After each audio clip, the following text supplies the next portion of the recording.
We said we need to create kind of a new coalition to harness that energy and focus legislators on the key legislative vehicles that we think are going to have the biggest impact and we can get to the finish line. And that's really how the coalition was born. The BIA, the New Hampshire Association of Realtors, the New Hampshire Home Builders, Housing Action New Hampshire, the New Hampshire Housing Finance Authority. We all got together at the beginning and basically compared notes and say, hey, is this something that we would all like to do collectively? Could we convene this? We need this coalition to be a vehicle to tell policymakers that we need bold, decisive action. Yeah. This year, next year, the year after that, we're going to be at this for the long haul. And the response has been very overwhelming. I think we're nearing 30 different groups that have signed on. Wow.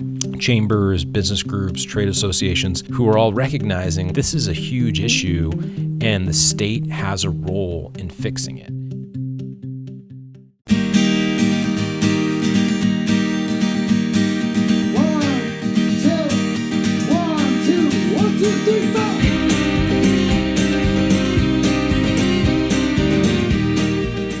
You're listening to Granite Goodness, the show about optimism, progress, and problem solving in and around New Hampshire. My name is Andy DeMeo, and today I'll be talking to Mike Skelton. He is the president and CEO of the Business and Industry Association of New Hampshire, where he works to help make the Granite State's business climate and economy prosperous and competitive. We talk about the BIA's Housing Supply Coalition and the work that they're doing to bring more housing to New Hampshire, the unique opportunities and challenges that the Granite State faces across its demographics and economy, what makes Mike optimistic, and many other things on this episode of Granite Goodness. I hope you enjoy it. This episode was shared in partnership with our friends at New Hampshire Rocks. Learn more at nhrocks.com. Mike Skelton, welcome to Granite Goodness. Thanks. Glad to be here. It's funny that we're talking today. I was on the phone this morning with a wonderful gentleman who he has a podcast show where he interviews small businesses around New England that do manufacturing of some kind. Yes. He's just a very curious guy about manufacturing. You probably know him. His name's Steven something. And he says to me, you know who you need to talk to is the BIA. And I was like, really? It's funny you say that. I like to hear that. You'll never guess who I'm talking to at 2 p.m. So when I explained to him the concept of this show and what I'm trying to do, put together this patchwork and tapestry of, cool New Hampshire people working on complex problems with a lens of optimism, you were the first thing that came out of his mouth. So that's the reputation. Glad to hear it. Good. That is part of, I'll try to live up to that. That's good to hear. All right, Mike, tell me a little bit about your relationship with the state of New Hampshire. Sure. You're from here? Did you move here? What is going on? Yeah, I'm a native. I was born in Manchester. My mom's family's from Manchester, from New Hampshire originally. Yeah. My dad's from Western Massachusetts, but my mom and dad both went to St. Anselm College, where I ended up going. And so I have New Hampshire roots. Spent my first few years that I don't remember because I was very young. Right. After I was born here, but I've always had family roots here, and came back to visit grandparents, relatives. And then when it came time to figure out where I wanted to be, where my career was going to be, going to St. A's really shaped my belief in kind of the opportunity here. Yeah. And I also had a different relationship too with always come up here to visit family, to be with my grandparents who I was very close with. I was in scouting and all of my scout experiences were in New Hampshire. This is the place where I went to have fun and explore the outdoors. And so New Hampshire always had a close affinity to it. And then after spending my college age years here at St. A's, decided that this is the place I wanted to, kind of launch my career, and kind of fell into a career path here. Ultimately met my wife, who's also a New Hampshire native and from the Seacoast. That just further solidified, the connection, and that's kind of now evolved over the last 20, 25 years of my life. Yeah. How far did you go in scouting? Did you be an Eagle Scout? Yes. Yep. Yeah. All Eagle Scout. Yep. I should have asked you. You could have worn your sash of merit badges. Yeah. It's tucked away somewhere, but it is true what they say. I'm reminded of it all the time that they tell you when you're going through scouting, and like once an eagle, always an eagle. And That's right. What is it? It's this thing. It right? is. Yep. That's you got it. on You the got the camera. right sign. I did a little. But- I didn't make it to that level, but Yeah. I was a Boy Scout for a bit. Yeah. It becomes very much part of your identity and who you are. And I think actually I've reflected on this recently, that a lot of the lessons I took from scouting very much influenced subconsciously my career choice. Yeah. And why I found Chamber of Commerce work so exciting and interesting, and something that I wanted to continue on. I think had a lot to do with what I learned in scouting. Interesting. What's funny, you're asking the questions for me. I was gonna I don't know how often you get the chance to talk about your time as a scout and maybe the ways that you deploy some of those skills, whether they be archery. I don't know if you ever have to fire arrows Not in too your much line anymore, of work. no. Maybe you have to tie knots Yeah. here and there. Yeah. You never know. Yep. It sounds like the BIA does a lot of different things. So I don't know, but expound upon that a little bit. Like when you say the things you learned in scouting helped you end up here, take us down that journey, or if you feel it's appropriate, work backward. What is the BIA? Yeah. What do you do here? I think it can start kind of earlier with the scouting connection and I think it carried through to just other things in my upbringing and my early career life, that I think the idea of servant leadership is really, I learned that in scouting. Yeah. Being part of something bigger than yourself, being part of an organization or a collection of people that are trying to work together to accomplish something that's bigger than any one of us can do on our own. That always appealed to me. That was like being in, my scout troop and working with my fellow scouts. And so when it came time to figure out what I wanted to do with my life, I was very interested in public policy and politics and government. That's why I studied at St. A's. I was looking to get into a field in public policy and politics. I worked at the State House. But eventually I found my way to working for Chamber of Commerce, the Manchester Chamber of Commerce, the city I was born in, had a strong affinity for. And I think that was kind of a light bulb moment, because it married public policy and government with servant leadership and working for a mission-based organization whose entire purpose is to advocate for the betterment of the community and the members that it serves. Yeah.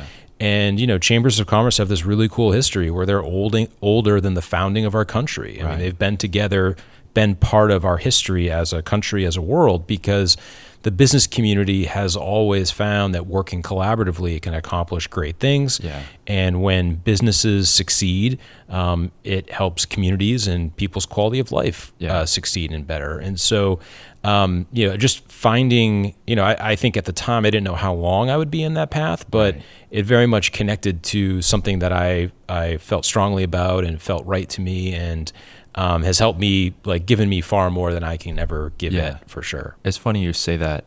I'm sure all these people know each other. Nate Hastings, the Chamber Collaborative of Greater Portsmouth.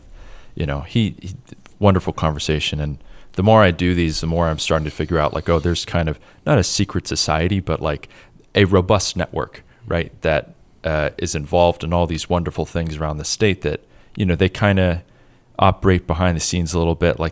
There's a really tight network of people, and it's all relational, who are say, oh, hey, it's, you're in this Chamber of Commerce, or I met you at this thing. And, I mean, it's an underappreciated asset that I think is a fun recurring theme of this show. Like the chambers, or the Russian dolls of chambers that inside this chamber and the collaborative, they are so core to the high social capital that exists in New Hampshire, and that is really, in my view, core to a lot of the way that we tackle problems. It's core to New Hampshire, and it's unique to our identity. And I've come to appreciate that what we have here, in terms of the term that's always resonated with me trying to describe this, is interconnectedness. That there's whether it's the business community, the nonprofit community, just New Hampshire in general, there's a level of interconnectedness here that doesn't exist in a lot of other places. And, for those of us that have been here our whole lives, or our professional career has only been here, we take it for granted. It just seems natural to us. But, I've learned from interacting with folks from other parts of the country, with my peers, that it is unique here. It's like you don't get to see like the governor and your elected officials, like Right. on a weekly basis Yeah. and interact with them, or you don't have the same level of interaction with your neighbors and as part of local government Right. or being part of nonprofits or chambers of commerce. And that's really unique and special about New Hampshire. It makes us, I think, more nimble and ability to resilient in lots of different ways. And it does also mean that there is, I think, a subset of folks who are just deeply connected to what's going on. Yeah. And so for folks who are trying to become more involved, or people who move here who want to become involved, there's a path to doing that, where it's like I've seen throughout my chamber career so many examples of someone who like moved to New Hampshire because they bought a business or they start a business, they want to launch a career. Right. And there isn't like any silos you got to break into or ladders you have to climb. Yeah. It's about like, do you want to get involved? And then do you get involved and do you commit? And you will benefit from that. Like people will acknowledge and respond to that. Whereas in other places you might have to, be around for a decade just to prove yourself that you're part of the network that you're trying to engage in. Yeah. There are some parts of New Hampshire culture that in my personal, I felt like that is a little more true. Right. And I totally agree that, the barrier to entry, so to speak, in terms of like, you want to serve your community, you want to serve your town or county or state, like it's very low, right? Love it or hate it. We've got this enormous state house. Yeah. It's, a lot of seats go vacant just from how many there are. And, those people, like you can't drive anywhere without driving past, one of our members of the, general court or whatnot. And there's something nice about that. And it's like this weird, intricate balance of like, the Yankee spirit. We're rooted in, our history in this place. I was telling you, I moved to Tamworth, 2.5 years ago, and we try and be active in the town. Like we like the small town feel and the community, and but it will take some time as well before it's like we're really like Tamworthans, or considered Tamworthans. But I also like, so that is true, but also the opportunity is there for people, and it's a good theme to expound upon too. Like I was just this great book just came out. It's called Abundance. It's by Ezra Klein, Derek Thompson. Amazing. And again, like it's not a political show, but it is an interesting question, right? All the time of like, how do we make government, work better? How do we make it, more accountable to its stated goals and all that? And I'm abundance brained right now, so I'm thinking about it. You talked about like the feedback loop or the level of engagement and accountability from, the government here. And I think, as you said, it's an underappreciated strength, because there are a lot of different systems in government where like it is more of a faceless bureaucracy and people feel disconnected from it. But it's less so here, and it's a real strength. And I think actually that this would launch me down a lot of the issues I talk about in my role at the BIA, but I think launch away. this issue is like so central to New Hampshire's future, in my view, in that we have these innate strengths and unique attributes that I think are really important. But they also can make progress more siloed and fractured. And we have a very decentralized decision-making process here. It's not top down, it's grassroots up. Right. And so when it comes to questions of things like abundance, whether it's housing, whether it's infrastructure, whether it's childcare, whether it's, any manner of things that we need as a state to like grow and develop and be economically competitive to maintain our quality of life, we may be challenged to accomplish some of those things with our balancing between our unique system and the desire to scale and build those things in a new economy and in a competition where New Hampshire has to compete for people and talent with other states. Right. And that's very different than how it's been in the past. And I think we have a really strong hand to play as a state, just from a quality of life, economy, opportunity standpoint. But that means we need to have no low barriers for people to come here, for young people to stay here, Right. to be able to realize those things. And that's why the issue of housing supply and housing affordability has become so central to our work at the Right. BIA as statewide chamber, state manufacturing association, leading nonpartisan business advocate. Our job is advocating for the economic competitiveness of the state of New Hampshire and ensure that we're championing a positive business climate.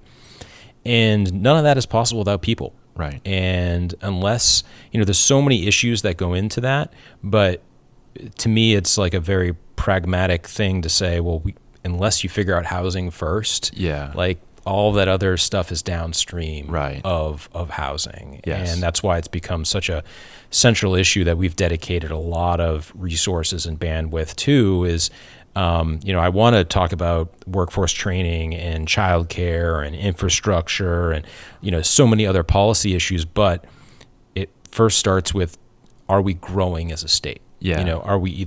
States are either growing or dying. Right. And we want to be the former, not the latter. Right. And in order to do that, we need to make sure that people have the ability to stay here, and people have the ability to move here. And that's where housing has become such a huge issue in my view, in our view as an organization. Yeah. Well, it is the 800-pound gorilla of topics that I really wanted to jump in. I mean, you guys have been on my list of people I wanted to talk to for a while, but the launching of the Housing Supply Coalition kind of pushed you. Like, I saw that story and then I was like, I gotta pop an email off. I don't even remember how I got connected with you, but yeah, I mean, so tell us the whole story of that. Like, there's this great new thing got announced, the New Hampshire Housing Supply Coalition, headed by the BIA.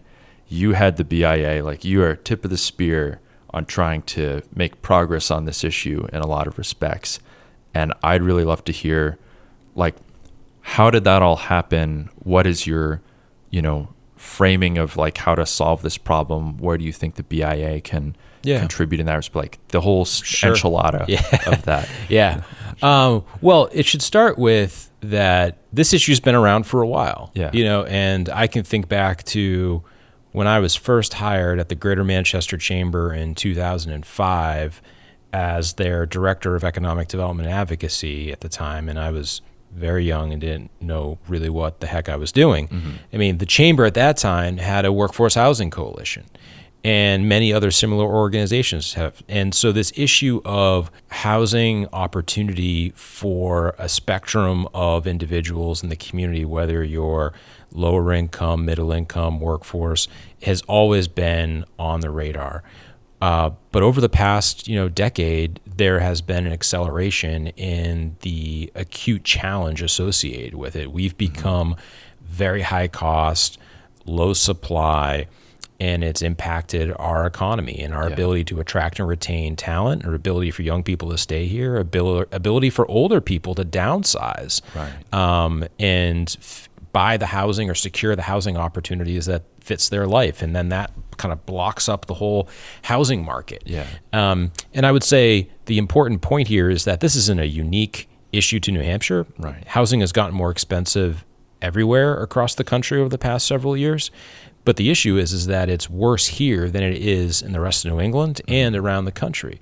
I could pull out a lot of data points that would show that like New Hampshire and California are kind of battling for having two of the worst housing affordability supply issues in the country. That's not good company to keep on this.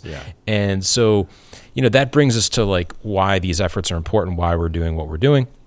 And I will say, I have a lot of, in the spirit of this podcast, a lot of optimism around we're making progress on this issue. It's just hard to see because this is like a cruise ship in a direction, and it takes time to slowly turn it around.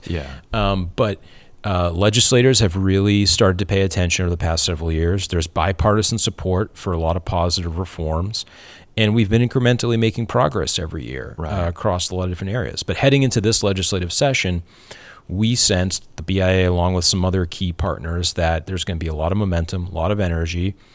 There was something like 50 some odd pieces of legislation related to housing that were filed. And we said, we need to create kind of a new coalition to harness that energy and focus legislators on the key legislative vehicles that we think are going to have the biggest impact and we can get to the finish line. Yeah. And that's really how the coalition was born. The BIA, the New Hampshire Association of Realtors, the New Hampshire Home Builders, Housing Action New Hampshire, the New Hampshire Housing Finance Authority. We all got together at the beginning and basically compared notes and say, hey, is this something that we would all like to do collectively? Could we convene this? We'll create some broad principles that we think outline the problem and what needs to be done about it. And then we'll see how many groups we can get to sign on to join us. Right. And we know that within this huge problem, there's going to be lots of different solutions, and we may not all individually agree on each of those specific solutions, but we need this coalition to be a vehicle to tell policymakers that we need bold, decisive action. Yeah. This year, next year, the year after that, we're going to be at this for the long haul. And the response has been very overwhelming. I think we're nearing 30 different groups that have signed on. Wow. Chambers, business groups, trade associations. But now we've seen some, different types of voices have joined. AARP has signed on as a member, as housing supply affordability is a huge issue for our seniors and older generations. The New Hampshire Planners Association, that's an organization that represents all the professional land use planning professionals around the state who work for towns or work for regional organizations. So, I think we're seeing a big tent coalition come together who are all recognizing like this is a huge issue and the state has a role in fixing it. There's this argument made by some that, local towns on their own can figure this out, that there should be no involvement and no state policy guardrails in terms of what we should do about it. And not only is that, I think, factually wrong on the merits just based on how New Hampshire works, but certainly wrong when you look at what's happening across the country in terms of every other state in the nation and how they're addressing this issue, whether you're a red state, blue state, purple state.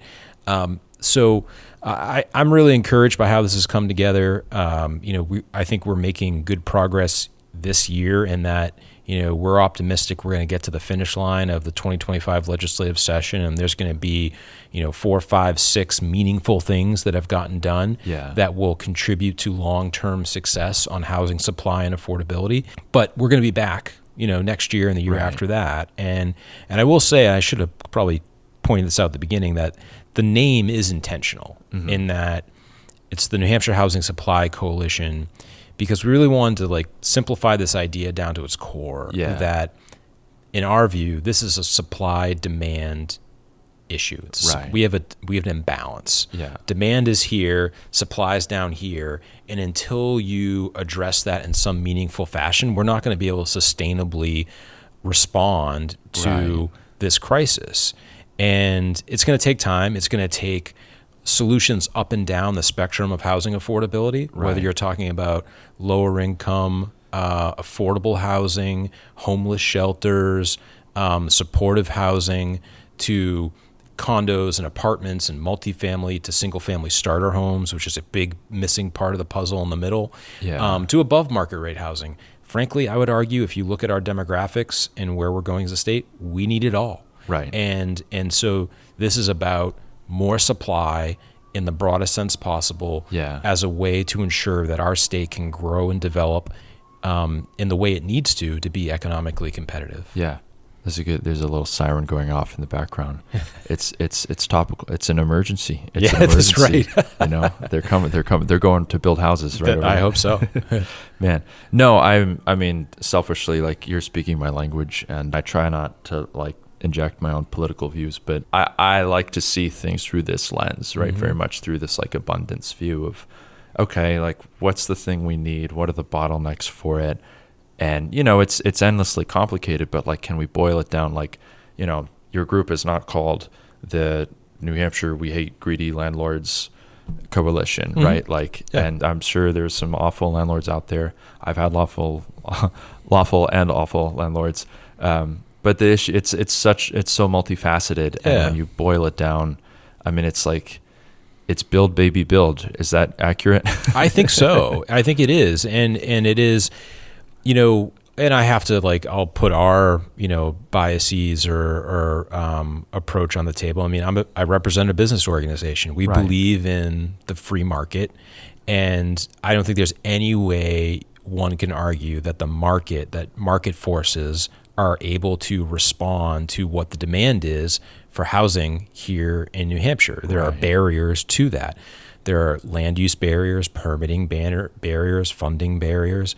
And so public policy's role is to break down those barriers and reform those, and allow the market to fix them and allow us to increase supplies such that it starts to meet the demands of our workforce and of our communities.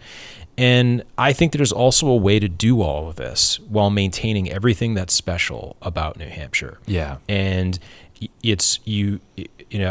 I've had the good fortune through being a board member of the New Hampshire Housing Finance Authority, through my chamber work, you get to see firsthand housing projects, housing initiatives all over the state. Yeah. And the development community can be very creative, can be very collaborative when given the opportunity, but they need that opportunity. And I think there are unique ways to address every community's specific concerns or desires around housing, while at the same time accomplishing their goals for more supply. Yeah. And that's what we should have. Don't start with no. Let's start with an answer of how do we figure this out? How do we figure out the right strategy? If one of the things that I've tried to raise throughout all of this is that if we can't have some parts of the state or some communities saying, I'm going to let the others take care of it, we're fine here. If everybody does something, tackles part of this problem, then that's going to be the most healthiest, sustainable solution forward. The cities have really led the way in the last few years. The Manchester, Nashua, Portsmouth has made some inroads and gains. The places that are the biggest and have the most development property, redevelopment property. There's cities that have, Londonderry has made some huge inroads and changes. Dover has done, so the cities have led the way where, suburban and more rural communities have to step up as part of this. And it's a shared obligation of us as a state if we care about our economic competitiveness and our quality of life in the whole sense of being one united state that's working together. And if every community did something that's equitable to their size and their trajectory as a community, that's achievable. That's the thing that with all of these problems here in New Hampshire, I mean, we're relatively speaking, we are a small state comparatively. We can get our arms around these problems here. Right. It's not like, if you look at some of the challenges facing California, New York, or places like that, it's just insurmountably large challenges. Here, we can develop legitimate strategies at the state and regional and local level that will address these issues. And I firmly believe in there's a lot of policy issues where, as part of my job, you don't want to just oversimplify and shortchange the policy itself. But you kind of said it. It's build, baby, build. Right. This is a supply issue. If we, land use has been a big part of this debate. If you just look at where you're able to build certain types of housing, if we just change that alone, that's the only policy change you need to make. Developers will then know, we can build here. We're going to work with the communities to figure out what they want, and we're going to get it done. Yeah. And you'll start to see change, and you'll start to see a difference. All that is so encouraging and, impressive to hear the list of all the organizations, 30 plus and counting. Is there another issue on which you would see an alignment like that, where you have the AARP and, the Realtors Association and Stay Work Play and all these different people? Does anything else unite people like that? Or is this is a good example, the housing theory of everything, right? Yeah, no, I think this is a prime example, in part because the issue has become so front of mind and frankly critical in terms of the level of crisis has gotten so acute that you just look at the polling on this is kind of amazing when you look at when voters are asked what issue they're concerned about in New Hampshire voters. Yeah. it's this issue by far, and there really isn't a close, second. Right. And so, I think we shouldn't let an issue get to this level to allow for this level of coordination and coalition building. I think the one that is related but has the same potential, and I'm encouraged that I think we're starting to move in the direction, is around kind of what I'd describe as talent and workforce. And it's related to this issue of, like, let's say we're making headway on housing and we have more opportunity for people to be here. How do we integrate them into our workforce and the different education pathways they need to get there? How do we ensure that people are aware that there are great pathways in post-secondary education, whether you're going into the trades, whether you're going into, earning a degree, an advanced degree? We need to really think, this is why it's so related to housing, but it's like, how do we make sure that we are growing as a state? Yeah. So one of the statistics that I cite frequently, and it's part of some research that our organization has done on the overall economic competitiveness of New Hampshire. It's New Hampshire, our current percentage of workforce that is over the age of 55, 27%. 27% of New Hampshire workers are over the age 55. That sounds like a lot. That's a lot. Yeah. More alarming is that we are 50th in the nation in that statistic. So the U.S. average is 23%. We're at 27%. Yeah. The range of states is like, I think Utah has the smallest percentage, and they're like below 20%. Yeah. So, they're always going to have, like, demographically, you're going to have a chunk of your workforce that is over the age of 55. Right. Our challenge in New Hampshire is that we're literally the last state. So by that metric, we are the oldest workforce in the country. Right. So when I think about, like, how do we compete economically for the next 5, 10, 15, 20 years, like, that's scary to me. Yeah. And that, to me, is where issues like housing and education pathways, childcare, quality of life, job opportunities, like, that's why these matter, because we need a case to get people here, to keep people here. Right. Whether you're a young professional looking to relocate to New Hampshire, whether you're a high school graduate who's thinking, I've grown up in New Hampshire, do I want to stay here? Yeah. We need to make sure we have those ingredients to maintain people being part of our community, part of what makes New Hampshire special. Right. Otherwise, we're going to wake up someday in the future and realize that we're shrinking. Yeah. And another word for that is we're slowly dying. We're eroding. Our economic competitiveness, our quality of life will erode if we don't have those ingredients. And so that, to me, is the other kind of existential issue that housing is tied to, that I think we really need to think deeply about. And, I am encouraged that there's lots of great things happening in different parts of the state, but we need to, getting back to, like, that idea of we're small enough to figure these things out. Yeah. I think New Hampshire is good at creating grassroots solutions at the local regional level. Mm-hmm. But at some point with some of these complex challenges, we all need to get together and agree, here's our statewide strategy. Yeah. And we're going to implement it top down, because we're competing against Utah and Colorado and North Carolina, and people have more options today to live and work than ever before in human history. Yeah. And we have to acknowledge that and realize that if we don't create a great place for people to live and work, we're going to lose. We're going to lose out to other people, to other states. You hear people refer to New Hampshire often as, like, the best kept secret. And I've heard this from politicians. I heard it from the UNH president. She's like, we don't want to be the best kept secret. No, like, right. Yeah. We want to be loud and proud. And it's funny to mention, the demographic issue as related to the housing issue. I kept thinking in my head, I'm like, birth rates are declining everywhere in the world. No one's quite figured out the right incentive in a replicable and, like, humane way to get people more interested in having kids again. And the inverse message of build, baby, build for this related issue, to say baby, build, baby, right? Like, let's encourage people to have more kids. It doesn't map perfectly right. But there is something there. Like, there's a slogan there that we could champion. And in the time that we have left, I'd love to hear you share, what is it about the BIA that you feel like gives you an exciting and unique opportunity to, like, tackle all these issues? I mean, we're sitting State House is like right over there. You could throw a Frisbee and hit it.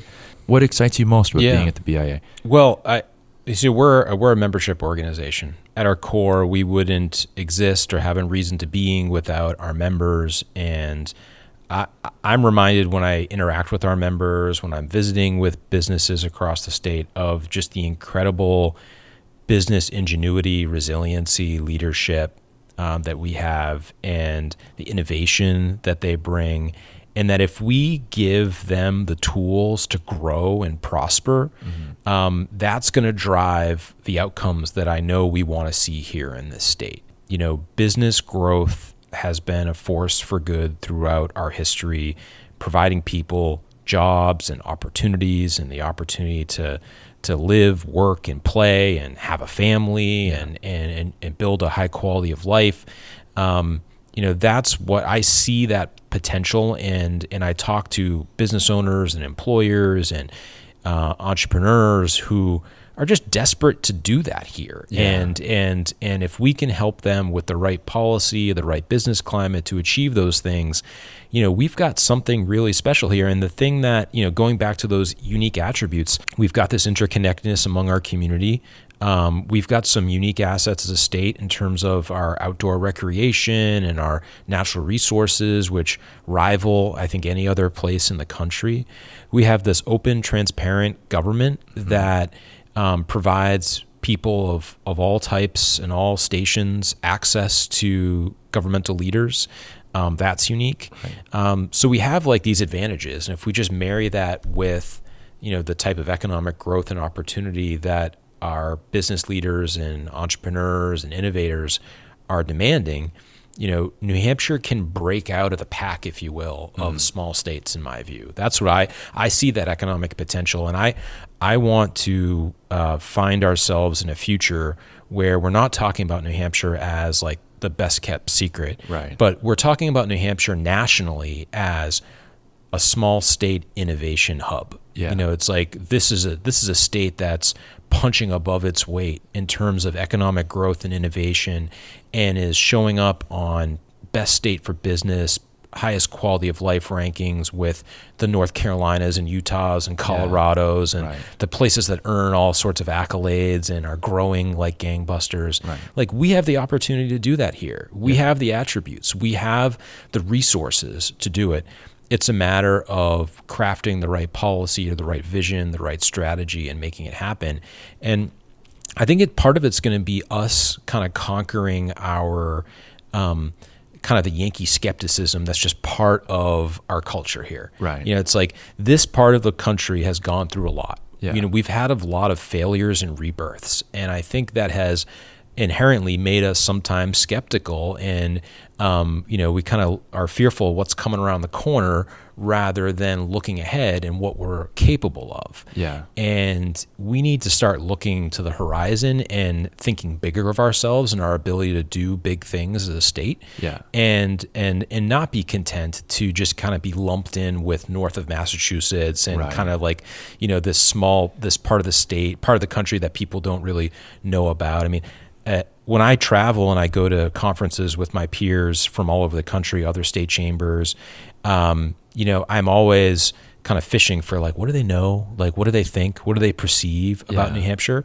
And I'm left usually with, man, we got a lot of work to do. Like, you know, like we're not as well known as we think. Right. You know, we have a lot of room to grow, to build our reputation, that to people know about the level of innovation and commerce and, you know, all the biomanufacturing, advanced manufacturing, you know, the investment that's here. It's a really compelling story to tell. And so that's, to me, what I am excited and optimistic about, is like, we have significant opportunity here.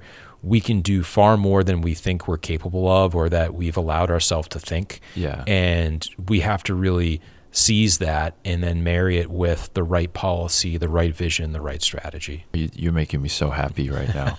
You know, no, I mean, all these things, like, I think it is happening. You know, I mean, I'm biased, right? Like, all I do is just talk to people doing cool stuff. But just the other night, I was at a meetup of entrepreneurs in the Seacoast. You know, we're all building some company of some form, and they were telling me how even like the venture capital ecosystem of New Hampshire is very unique and in some respects superior to at least on like, again, on maybe not on the merits of like scale or like, we don't yet have like a giant tech unicorn here, but the access and the intimacy that is afforded to entrepreneurs here, particularly in like the biotech space. The phrase that they use, they said, New Hampshire is, small enough to get in and get to know people and have robust relationships, and it's big enough to cook. Yeah. That's like there's 1.5 million people, like you can get really good feedback like just that. off that pool. Yeah. And that fits with something that I've said throughout my career when I've talked to like young people, and I had mentors say it to me, is that New Hampshire, you're a big fish in a smaller pond, but it's still like a big enough pond to matter and to really do cool, interesting things. We're positioned in a place where we're just north of Boston. We're part of the broader Metro Boston economy. Right. We're competing with them for talent and investment and business growth, and that's been part of our formula for success. So like that's not something to be dismissive of. And I think going back to that point of like, I think part of this is a culture shift for us here in New Hampshire of what we're capable of. Yeah. I go back to my time at the Manchester Chamber where I was on staff, and then eventually became president and CEO. Was CEO for 8 years there, leading that chamber. And throughout that time, and also being a Manchester native, it was very important to me because Manchester has gone through a lot. It's ups and downs, failures and rebirths. And I was fortunate to be there at a time where the city was on an upswing and continues to be in terms of all the innovation happening in the mill yard with Army and biomanufacturing and just cool business growth and young professionals moving downtown. And one of the things that always struck me is talking to people who, like me, were from Manchester, who are grown up there, versus talking to people who had moved to Manchester, and the difference in opinion that they would have. The lifers, or those who had been there a long time, they're a little more skeptical of like, it's like, they grew up in the grittiness of Manchester and of Manchester being this city in a sea of rural communities, and what that meant for how communities would look at Manchester in terms of what it was doing or how it was growing or the problems it faced, versus people who had lived in other parts of the country, who lived in Chicago, lived in New York, lived on the West Coast, and they would come to Manchester and come to New Hampshire and be like, this place is awesome. Like, this place rules. You guys have everything here. This is so much. There's history, there's innovation, there's businesses. I can drive an hour. I can be at the beach. I can go to the mountains. I can go skiing. Like, you guys don't know what you have here. Yeah. And I think part of our future has to be developing a stronger sense of pride of that and what we're capable of, and that we as a state matter, that we have growth potential, that we're not content just to be kind of a small state that's kind of riding off of what big states are doing around us. That we're gonna compete, we're gonna grow, we're gonna use our quality of life advantages to outcompete you, to attract investment and talent, and start to boast about that, not just in New England but beyond. And that's going to take a mindset shift as well as a policy shift in order to realize that vision.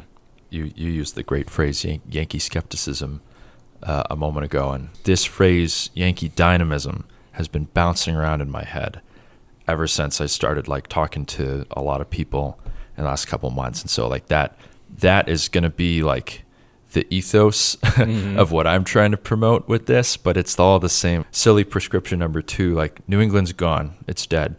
It's all greater New Hampshire now. Right. That's how I refer to New England. Like we will not be subsumed, I like that. I mean, when I talked to Will Stort, who lives, just over there, and I asked him, a lot of people, they'll characterize New Hampshire as just one giant suburb of Boston, right? Mm-hmm. Tell me why it isn't that. And, he gave a great, like, that to me is what, like, the essence of this, Granite Goodness. It's like trying to unveil everything that isn't that. What are the New Hampshire, the unique qualities, the things that let us punch above our weight. And I just think there's so many of them. So many. In abundance, so to speak, right? Yeah. Final question. What does live free or die mean to you? Wow.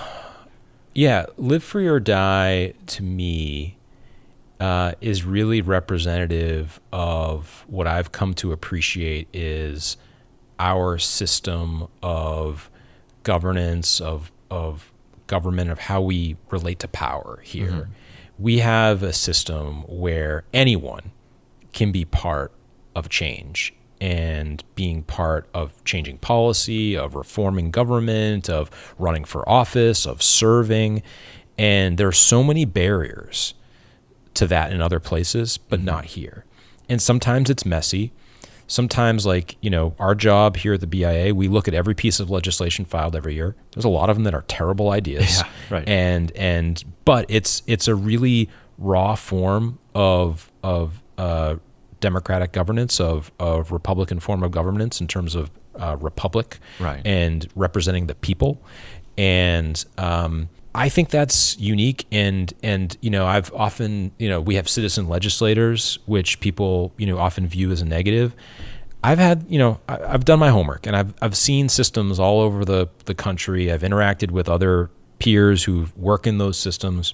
And yeah, we've got our warts with our system, and Right. it's not always pretty. It's got its pros and cons, but for my money, I'd take our system over anyone else's because I think it's responsive to the people. Yeah. I think it's accessible. It's transparent. It doesn't allow power to be centralized in Yeah. too great of a place. And I think it's very true to the ideals of what this country was founded on. Right. And it's a very good representation of that. And that's not always going to be pretty or smooth or clean. It's going to have bumps and bruises and Right. ups and downs. But I think it's the best that we can have and we can expect and we deserve, and it serves us well. And when I think of Live Free or Die, I think it encapsulates that well. There's so many other places where power belongs to very few, and Yeah. that one or two people in government decide what issues get voted on, what policies change, what policies don't. Whereas here, anyone who runs for House or Senate, any group of advocates can get together and make change, and every bill gets a vote. Every bill goes to the floor.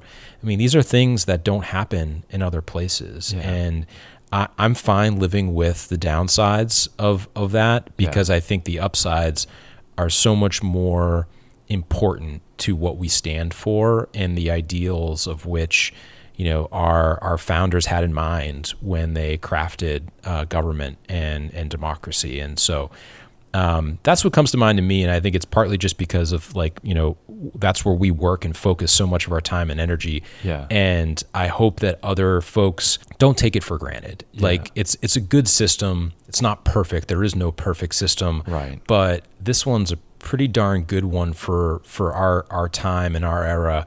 And I think it serves its people well. And the thing to do is, if you don't like it, get involved. Yeah. And if you want to, your voice will matter. You can make a difference. Right. And that's the beauty of this system, is that, if you put in any amount of effort or energy, it will respond to you, Right. unlike some other places where it may not. Yeah. And so I think that's really powerful and sums up to me part of what I think Live Free or Die stands for.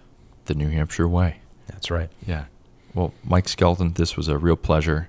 Thank you. I'd love to have you on again at some future point, talk more about all the great things you're doing at BIA, but keep up the good work. Your granite goodness exemplified. Thank you very much. Appreciate it. Hey there, thanks for spending some time with us, and I hope you enjoyed the conversation. You can learn more about today's guest and how to get involved with or support their work in the show notes. If you'd like to suggest a guest for the show or have any good news story tips, shoot me a message at hello@granitegoodness.com. Music for this episode was provided by the band Sneaky Miles, who hail from Newmarket, New Hampshire. Until next time, I'm the creator and host of Granite Goodness, Andy DeMeo. Thanks for listening.